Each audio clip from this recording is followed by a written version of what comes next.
study subjects were considered property. And that changes the whole context of perspective. Because they were property, you could do whatever you want with property. So there was no consent. They didn't have a choice. You were ordered to take part in this. You also, to the extent that there was any concern about your well-being, it was only to the extent of your valuable as a slave, your value as a slave. So if, for example, a slave was no longer able to, let's just pick cotton, to pick cotton at an acceptable rate, then to get value out of the slaves, hey, local doctor here.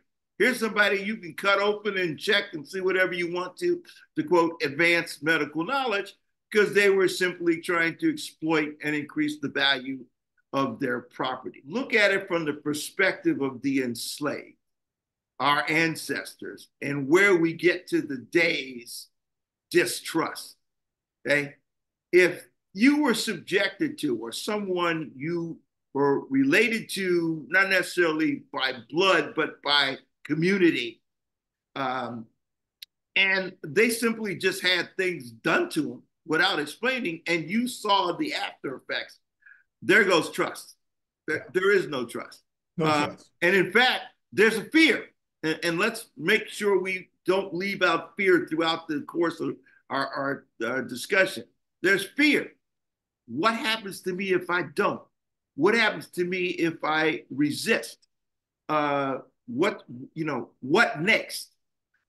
So there was not even, I saw several places there was a reference to the fact that people participated willingly. How can you be participating willingly? Non-participation was an existential threat.